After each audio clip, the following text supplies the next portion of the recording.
어제 갑작스럽게 사실은 이제 오늘 오전에 할 걸로 다들 생각하고 있었는데 그렇죠, 네. 저녁에 깜깜할 때 박근혜 대통령이 퇴거하는 모습 두 분은 어떻게 보셨어요? 한마디로 좀 표현을 하신다면 누구부터 하시겠어요? 서성무 소장님? 예, 박근혜는 결코 변하지 않는다. 초지일관의 모습. 한마디로 초지일관.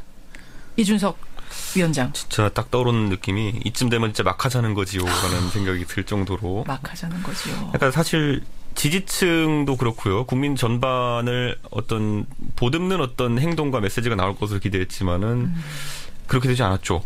네, 오히려 정치적 주장이 강화된 메시지가 나왔죠. 그러게요. 네, 그러니까 참 상황 인식의 문제인 것인지 아니면 상황 인식을 하고 그래서 뭐랄까요? 해법의 문제를 이렇게 갖고 있는 건지 모르겠지만은 뭐 예측할 수 있는 범위를 넘어섰습니다. 예측의 범위를 넘어섰다. 예. 초지일관 이라고 하신 건 허 소장님 왜 그러신 거예요? 그렇죠. 박근혜 대통령은 언제나 이 세상을 자기 중심으로만 생각하는 사람. 예. 남을 배려하지 않는 사람. 예. 흔히 우리가 이런 걸 천동설주의자라고 그러죠. 예. 결코 변하는 사람이 아니에요. 그 우리가 다른 말로 혹시나 했는데 역시나. 뭐 그런 표현이죠. 예. 너무나 실망스러운 모습이에요. 실망하셨어요. 지금 청취자 문자도 사실은 그렇습니다. 한 분이요 이런 문자 주셨더라고요. 사실은 이제 탄핵이 되고 나서 좀 안타깝다는 생각을 하셨대요. 아까 어떤 문자였더라. 그랬는데 어쨌든 청와대를 나서야 되는 상황을 보면서 좀 그래도 안 됐다라는 생각을 하셨던 분이 있는데 마지막에 그 메시지를 듣고서는 다시 화가 났다. 이런 문자 아까 한 분이 주셨더라고요. 이런 느낌. 저는 박근혜 대통령이 그 평소에 하던 정치적 선택들을 봤을 때, 그 피해자 모두의 극대화를 할 줄 알았거든요. 아하. 네, 근데 오히려 이제 불복에 가까운 메시지가 나오게 되면서 그러니까요. 사실 이제 전국은 이제 또 예를 들어 보수 진영은 괴멸 상태로 갑니다. 이렇게 되면은. 괴멸 상태로 갈 거라고. 아니 이 상태에서 예를 들어 어제 보시면은 자유한국당 의원들 쫙 도열해가지고 이제 있었잖아요. 그렇죠. 근데 잘 보시면은 그때 처음에 삼성동 찾아로 오늘 이동한다고 나온 게 한 5시쯤 이제 나갔고 실제 이동이 이루어진 거는 그 뒤에 한 2-3시간 정도 걸렸으니까 솔직히 그게 자발적으로 나온 거면은 그 메시지 받고 다 나옵니다. 의원들. 자발적으로 아무나 갈 수 있는 거였으면. 예. 그 자발적이 아니라고 보시는 거예요? 거기 모여있는 거. 분명히 거기 보면은 어제 제가 봤을 때는 솔직히 민경우 의원도 있었고요. 역할에 맞게 다 부른 겁니다, 그거는.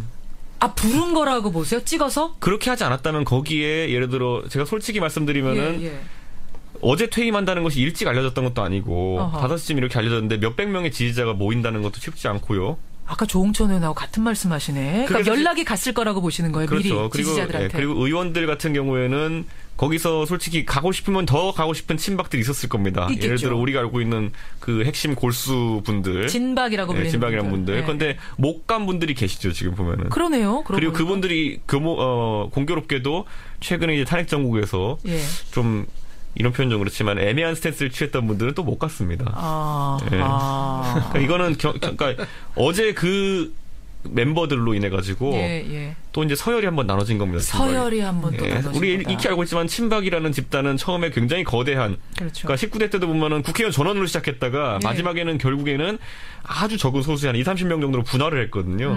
지금 이 탄핵을 당한 국면 속에서도 한번 또 이제 서열을 나눠가지고 충성 경쟁을 유도하는 겁니다. 지금. 그렇게 보시는 거군요. 허성무 소장님. 그래서 끊임없이 박근혜 대통령은 이 지지세를 축소하면서 결집력을 강화하는 그런 모습으로 지금 4년을 해왔다. 원래 그 새누리당이 한국 사회에서 주류고 다수파였습니다. 정파로. 그런데 집권하자마자 아주 이걸 친박 중심으로 소수화시키고 또 그 안에서도 최순실 중심으로 아주 극소수화시켜서 스스로 고립돼 갔는데 어제의 모습은 이제 극단적인 대치 국면을 대통령 스스로가 유도하면서 뭐 옥새에 가까운 그 진영 싸움을 지금 시작했다. 그리고 자기를 늘 지지해 주시는 대구 경북을 중심으로 해서 근거지 친지전을 뭐 구축하고 있는 모습이다. 그렇게 봅니다. 와, 이렇게들 분석을 하시는 거. 여러분은 어떻게 장면을 보셨습니까? 많은 분들이 문자 주시는데 근데 어제 내려오면서 자신의 집으로 들어가면서 대변인을 통해서 메시지를 던졌는데 사실은 뭐 어쨌든 뭐 승복하겠습니다. 이런 메시지가 나오기를 많은 국민들이 80%가 기대했겠습니다만 의외의 메시지. 시간은 걸리겠지만 진실은 반드시 밝혀질 거다. 이런 메시지를 남기고 집으로 들어갔습니다. 어떻게 들으셨어요?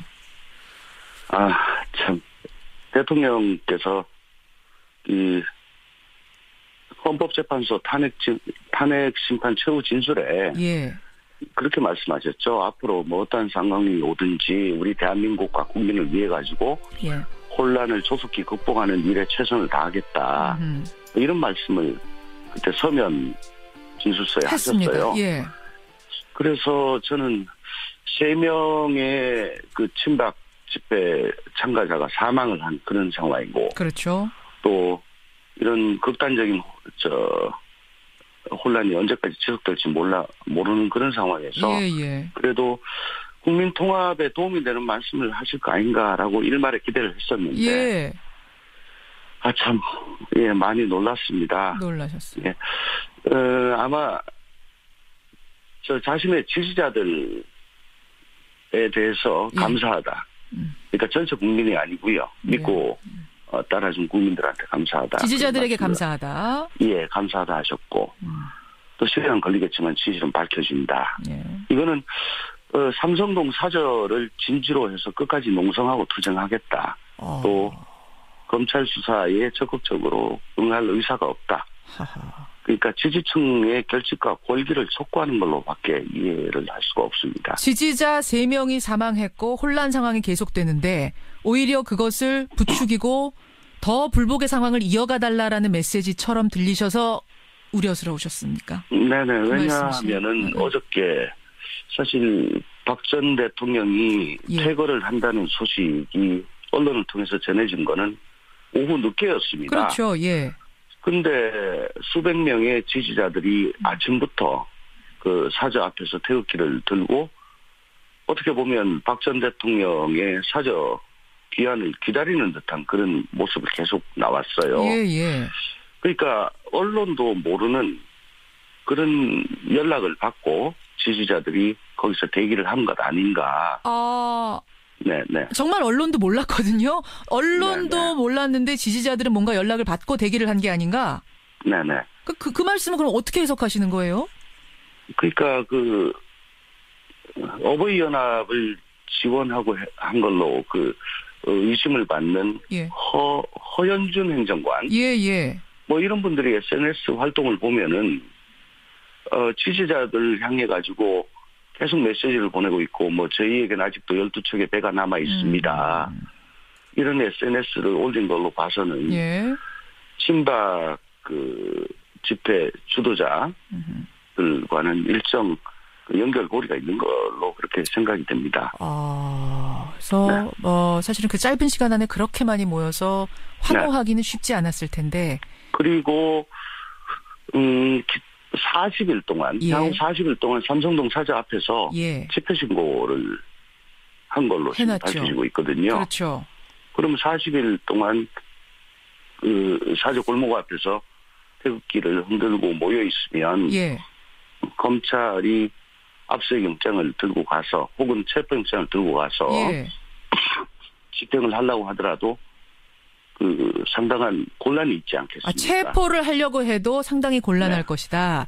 문을 박 전 대통령께서는 사저 문을 걸어 잠그고 검찰의 소환에 불응하고 있고 그래서 검찰은 부득이 체포영장을 들고 가지고 소환 조사를 하려고 검찰청에 조사를 하려고 해도 그 사저 밖에서 수백 명이 태극기를 들고 흔들고 막고 있으면 참 난감한 상황 아니겠나 싶은 그런 생각이 듭니다. 그러면 대통령이 정말 진실을 밝히고자 하신다면 떳떳이 수사를 받으셔야 되고 그러려면 오히려 이제 거기 있는 분들한테 지지자들한테 호소를 했어야 되는데 이제는 이제 제자리로 돌아가서 자신의 의견을 내십시오라든지 좀 차분해집시다라든지 뭔가 내셨어야 되는데 오히려 반대 상황을 연출하셨다 이 말씀이세요. 그렇죠. 시간이 걸리더라도 진실이 밝혀지겠다는 거는 수동적으로 피동적으로 검찰 수사 법원 재판 과정에서 밝혀질 것이다 라고 하는 것이 아니고 삼성동을 진지 삼아 거기 남아가지고 계속 이게 진실이다 라고 메시지를 던지겠다라는 걸로 저는